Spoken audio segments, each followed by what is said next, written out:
The Ottoman Empire had devoured Constantinople. It had erased the last trace of the Roman world. No Christian army had managed to stop them. In 1462, the most powerful sultan on earth sent a simple order to a minor prince of a small principality in the Carpathians: "Present yourself before me." The prince did not respond with words. He responded with 2 ambassador corpses impaled on stakes. What came next was one of the most disturbing military campaigns in medieval history. The largest army in the world marched towards the mountains, and it was the Sultan who turned back. In 1431, in the city of Sighiswara, a boy was born into a family destined for war. His father was Vlad, Knight of the Order of the Dragon, a secret order founded by the Holy Roman Empire with a single purpose: to defend Christianity against the Ottoman advance. The symbol of that order, a coiled dragon biting its tail, was engraved on coins, shields, and official seals. The people called the father Draco. The son would be called Draculea, son of the dragon, the surname that history would turn into a synonym for something much darker. When Blood was approximately 12 years old, his father made a decision that would mark the rest of his life: to maintain peace with the Sultan Murad II. Vlad II handed over 2 of his sons as hostages to the Ottoman Empire. Vlad and his brother Radu were taken to Ottoman territory, where they would remain for years under the Sultan's custody. They were not prisoners in the vulgar sense. They were diplomatic guarantees. But they were captives. They lived among the enemy. They learned their language, their culture, their way of waging war. Vlad observed the empire from the inside and learned exactly where it was most vulnerable. The years of Ottoman captivity forged in Blood something that no military academy in Europe could have taught him: the intimate knowledge of the enemy. He learned Turkish, studied the organization of the Ottoman armies, their communications system, the psychology of their commanders, the limits of their logistics in mountainous territory. He also understood something fundamental about power. The Ottoman Empire was invincible in the open field. Its mounted archers, its janissaries, its artillery, no European army could face them in conventional formation. To survive, they would have to be fought in another way. That conclusion would change the history of the Balkans. In 1448, Vlad's father was assassinated by traitorous boyars allied with the governor of Transylvania. His older brother was also eliminated. Vlad, at 16 or 17 years old, understood at that moment that treason did not only come from the outside, it came from the inside. The Wallachian aristocracy, the boyars, were as dangerous as any Ottoman army. The lesson was absolute. Power is not shared. It is not negotiated. It is not delegated. In the years that followed, Blood would be dethroned and reinstalled 3 times in a cycle of civil wars, invasion, and conspiracies. Each cycle made him colder, more calculating, more willing to do what other princes would not do. In 1456, Blood III finally consolidated his control over Wallachia. His first act of government was direct and unambiguous. He summoned the boyars responsible for the death of his father and his brother to an Easter banquet. Those who were elderly were forced to march to the ruins of his castle in Poenari and build it with their own hands. The youngest and strongest did so for years, until their clothes rotted on their bodies. It was a message for the entire principality. The era of treason had ended. The one who ruled now had a perfect memory and limitless patience. The demon of Wallachia had just installed himself on the throne. In the year 1453, the world changed. Constantinople, capital of the Eastern Roman Empire for more than 1,000 years, fell to the Ottoman army of Sultan Mehmed II. He was 21 years old. No conqueror in the history of Islam had achieved what generations of sultans had attempted. The Theodosian walls, considered impregnable, gave way to a combination of siege artillery, military engineering, and absolute will. All of Europe was shocked.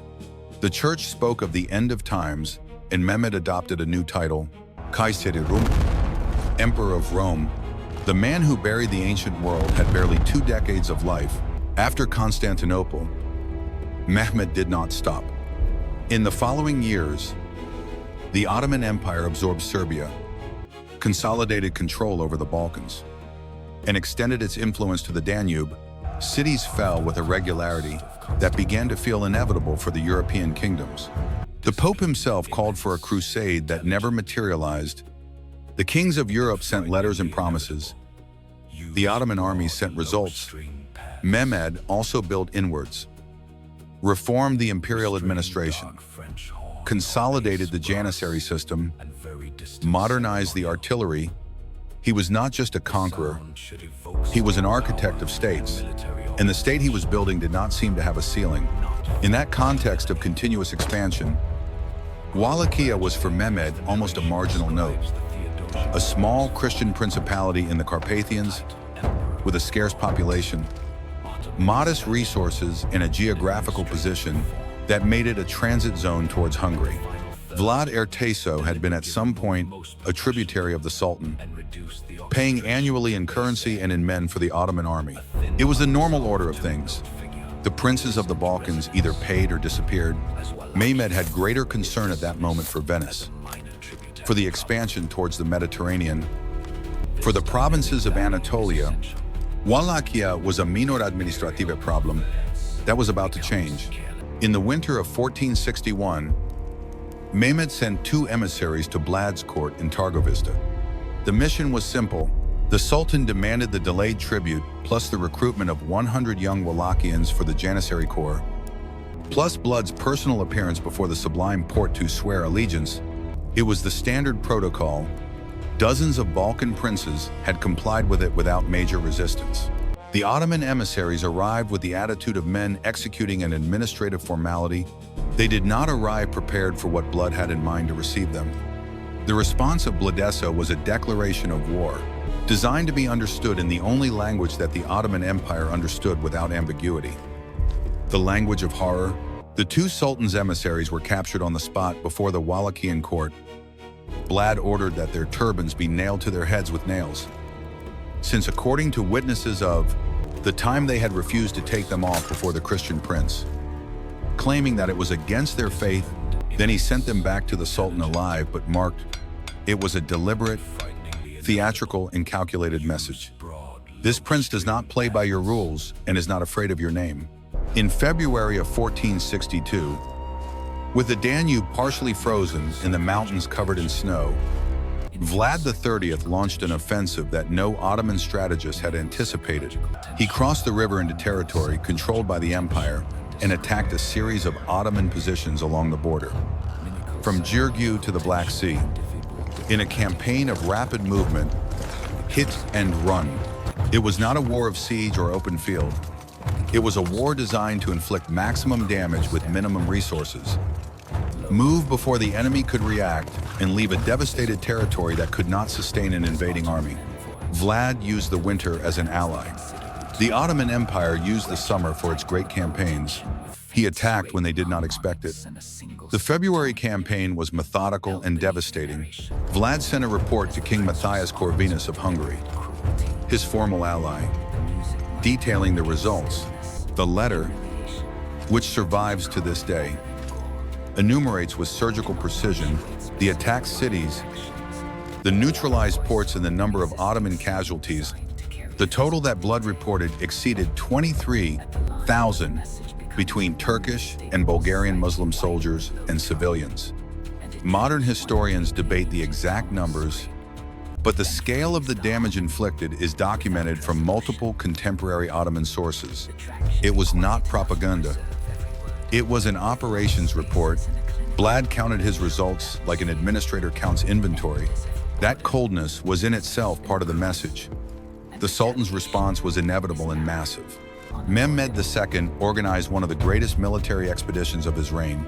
Contemporary Ottoman and European historical sources estimate the assembled army between 60,000 and 120,000 men. The exact figure varies depending on the source, but the scale was unprecedented for a campaign against such a small principality. Elite Janissaries, cavalry, and Sipahi, Sikha engineers, field artillery. The implicit message was clear. This was not an ordinary punitive operation. Mehmed would personally command the campaign. The same man who had taken Constantinople would march against a prince who had dared to touch his emissaries. While the Ottoman army advanced north, Vlad executed a strategy that modern military manuals would classify as scorched earth, combined with psychological war of attrition. He ordered the burning of his own crops and villages in the path of the Ottoman advance. He poisoned wells, displaced the civilian population to the mountains. The invading army would find an empty territory, without provisions, without shelter, without local information. At the same time, Wallachian light cavalry units harassed the flanks of the Ottoman column, attacking at dawn, disappearing into the forest before a response could be organized. Mehmed advanced, but each kilometer cost him more than calculated. On the night of June 17, 1462, Vlad executed the most audacious operation of the entire campaign. With a contingent estimated between 7,000 and 10,000 riders, he attacked the central camp of the Ottoman army in total darkness. The declared objective was to reach Mehmed's tent and eliminate the Sultan. The attack caused a chaos documented by Ottoman and Venetian chroniclers present. The camp burned. In Tire, units dispersed without understanding the direction of the attack. The darkness turned the familiar terrain into a trap. Vlad did not manage to reach Mehmed. The Sultan was protected and evacuated by the Janissaries on guard, but the operation demonstrated something that the empire had not considered possible. This prince was willing to go personally for the most powerful man in the world. As the Ottoman army advanced towards Targoviste, capital of Wallachia, the vanguard began to note signs that did not correspond to any known pattern of war. There was no conventional resistance. There were no defensive lines. There was no Wallachian army formed awaiting battle. Only the silence of the forest, the empty terrain, and gradually an aroma that campaign veterans recognized before seeing its origin. The Ottoman chroniclers who survived and documented the campaign described the advance of those last kilometers as an experience that progressively changed the atmosphere of the army. The commanders sent scouts forward. The scouts returned without speaking. Something awaited on the horizon that no Ottoman war manual had contemplated.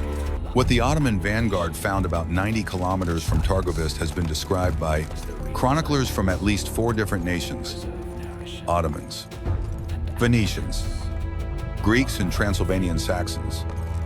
With a consistency that makes pure exaggeration impossible, in a semicircular area of almost 2 kilometers in extent, approximately 20,000 stakes had been driven into the Wallachian earth. Each stake had a calculated height according to the rank of the occupant.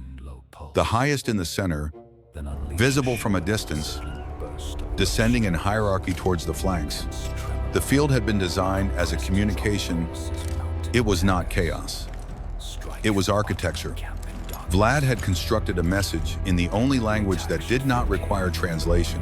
The Venetian chronicler, Niccolo Sagandino, present in the campaign, documented the reaction of Sultan Mehmed II himself to the field. The man who had watched without blinking the fall of Constantinople, who had ordered sieges of months without losing his composure, who had executed his own commanders for tactical failures. That man stopped before the field of stakes and, according to the sources, expressed something that his chroniclers describe with a word that rarely appears associated with his name: admiration mixed with horror. Mehmed had allegedly said that it was not possible to dispossess of his land a man capable of doing such a thing. It was the most extraordinary recognition that an enemy could receive. It came from the most powerful man in the known world. The Ottoman retreat from Wallachia in the summer of 1462 was not a conventional military defeat. Mehmed did not lose a pitched battle. He never faced the Wallachian army in open formation. What he lost was something more difficult to recover: the will to continue. The Sultan left his Wallachian ally Radu, Vlad's younger brother, who had remained at the Ottoman court and adopted the Islamic faith in command of a force to continue the pressure on Vlad from within. He himself marched back to the south with the bulk of the army. The largest army that the empire had sent against a Christian principality in the Balkans was returning without having taken Targovista, without having captured Vlad, without having resolved anything. The central paradox of this story withstood the passage of more than 560 years. The Ottoman Empire, which had devoured the Byzantine Empire, which would later subjugate Hungary, which would reach the gates of Vienna, retreated before a principality with a fraction of its resources, governed by a man that the empire itself had raised as a hostage. Vlad of Ero did not win the war.